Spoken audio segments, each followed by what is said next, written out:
안녕하세요. 오늘은 한국 경제가 걸어온 길을 코스피라는 창을 통해 6개의 결정적인 숫자로 들여다보겠습니다. 자, 최근에 코스피 지수가 그야말로 역사적인 기록을 세웠죠. 바로 5,000포인트를 돌파한 건데요. 이게 처음 지수가 만들어졌을 때랑 비교하면 무려 50배나 오른 수치입니다. 정말 엄청나죠? 그런데 말이죠. 이 어마어마한 숫자를 제대로 이해하려면 모든 것이 시작됐던 그 처음, 그러니까 지수가 고작 100에 불과했던 시절로 거슬러 올라가 봐야 합니다. 자, 그럼 우리의 첫 번째 장면 속으로 한번 들어가 보시죠. 이 시기는요, 정말 한치 앞을 내다볼 수 없는 정치적 격변기였습니다. 1980년 1월 4일, 이날의 숫자 100은 희망찬 경주의 출발선이라기보다는요, 그야말로 혼돈 속에서 어떻게든 질서를 세워보려는 하나의 기준선, 그런 의미가 더 강했습니다. 그러니까 여기서 핵심은 이게 앞으로 잘 될 거야 하는 그런 기대감에서 시작한 게 전혀 아니었다는 거예요. 오히려 그 반대였죠. 대통령 서거 후에 나라가 온통 혼란스러웠잖아요. 그런 상황 속에서 어떻게든 질서를 잡고 하나의 틀, 그러니까 시스템을 만들어 보려고 했던 필사적인 몸부림에 가까웠습니다. 사실 그때만 해도 대부분의 사람들에게 주식이라는 건 굉장히 낯선 개념이었어요. 당연하죠. 당시 우리 경제는 국민들의 투자 같은 걸로 굴러가는 게 아니라 정부가 주도하는 대출에 거의 전적으로 의존하고 있었으니까요. 자, 이제 다음 장면으로 넘어가 보겠습니다. 한국 사회가 민주화라는 큰 변화를 맞으면서 이 모든 상황이 얼마나 드라마틱하게 바뀌었는지 한번 보시죠. 불과 10년도 안 돼서 시장은 무려 10배나 커졌습니다. 그리고 마침내 사상 처음으로 1000포인트라는 상징적인 벽을 넘어섰죠. 바로 이 순간이 정말 중요한데요. 이때부터 한국 주식시장은 근본적으로 성격이 바뀝니다. 소수의 전문가나 기관들만 참여하던 그들만의 리그가 아니라 말 그대로 보통 사람들이 참여하는 모두의 무대가 된 겁니다. 생각해보세요. 87년 민주화와 88년 올림픽을 거치면서 사회엔 자유의 바람이 불었고요. 경제는 저금리, 저유가, 저환율이라는 삼저 호황을 타고 훨훨 날았습니다. 그러면서 주식으로 돈을 벌 수 있다는 생각이 퍼져나갔고 평범한 시민들이 너도 나도 증권사 객장으로 모여들기 시작했죠. 그로부터 시간이 꽤 흘러서 2007년 시장은 다시 한번 2배로 뛰면서 새로운 정점을 찍습니다. 이때는 정말 세계를 향한 자신감이 하늘을 찌르던 시기였어요. 이 한 문장이 당시 분위기를 그대로 보여주죠.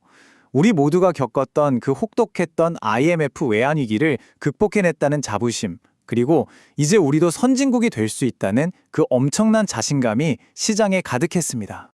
하지만 이 자신감의 정점은 돌이켜보면 동시에 가장 위험한 과신의 순간이기도 했습니다.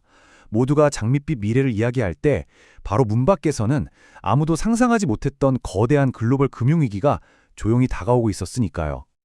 자, 이제 세 번째 국면으로 들어섭니다. 여기서는 시장을 움직이는 에너지의 원천, 그 본질 자체가 완전히 뒤바뀌는 모습을 보게 될 겁니다. 다음 1000포인트 도약은 정말 아이러니하게도 전 세계가 팬데믹으로 멈춰섰을 때 이뤄졌습니다. 이건 이전과는 완전히 다른 그야말로 전례 없는 힘이 만들어낸 결과였죠. 이 표현이 상황을 정말 정확하게 짚어내고 있죠. 시장에 뜨거워진 이유가 기업들이 물건을 잘 팔아서, 즉 경제의 기초 체력이 튼튼해서가 아니라 각국 정부가 시스템에 쏟아부은 어마어마한 돈의 힘, 바로 유동성 때문이었다는 겁니다. 그러니까 핵심적인 변화는 바로 이거예요. 2007년에는 수출 대기업들이 시장을 이끌었다면 2021년에는 시중에 풀린 막대한 현금이 그 동력이 됐다는 거죠. 그리고 그 거대한 파도의 맨 앞에는 스스로를 동학개미라고 부른 개인 투자자들이 있었습니다. 한동안 박스피라고 불릴 정도로 지지부진했던 침체기를 지나 시장은 다시 한번 위를 향해 움직이기 시작했습니다. 그런데 이번 상승은 조금 달랐어요. 기업의 본질적인 가치를 다시 들여다보자는 움직임이 그 바탕에 있었습니다. 네, 이번 4000포인트는 막연한 기대감이 아니라 재평가의 결과였습니다. 그동안 시장의 관심 밖에서 조용히 하지만 아주 단단하게 내실을 다져온 산업들이 제대로 된 가치를 인정받기 시작한 거죠. 시장은 그동안 싸게 거래됐지만 꾸준히 돈을 잘 벌고 또 시대의 흐름에 맞춰 구조적인 변화를 만들어낸 기업들에게 마침내 보상을 주기 시작한 겁니다. 이건 우리 시장이 한 단계 더 성숙해졌다는 아주 중요한 신호였어요. 그리고 마침내 현재 우리는 마지막 장면에 도착했습니다. 코스피 5000이라는 기념비적인 이정표 앞에 서 있습니다. 이 숫자에 도달했다는 건 이야기가 끝났다는 게 아닙니다. 오히려 이제부터 우리 스스로에게 아주 진지한 질문을 던져야 할 시간이 왔다는 뜻이죠. 5000이라는 이 숫자는 우리에게 이렇게 묻고 있습니다. 첫째, 우리 기업들의 실력은 정말 세계 최고 수준이라고 할 수 있는가? 둘째, 우리 시장은 외부의 입김에서 자유롭고 공정한가? 그리고 마지막으로 시장의 가장 중요한 참여자인 개인 투자자들은 제대로 보호받고 있는가? 결국 코스피는 단순히 오르내리는 숫자가 아니라 한국 경제가 숨가쁘게 달려온 길을 고스란히 담고 있는 한편의 역사책과도 같습니다. 그리고 5000이라는 이 페이지 번호는 우리에게 이제 다음 장으로 나아갈 준비가 되었느냐고 아주 묵직한 질문을 던지고 있습니다. 지금까지 세상의 돈의 흐름을 그리는 사람, 투자 스케쳐였습니다. 영상이 도움되셨다면 구독, 좋아요, 알림 설정으로 투자 스케쳐의 다음 인사이트를 받아보시기 바랍니다. 감사합니다.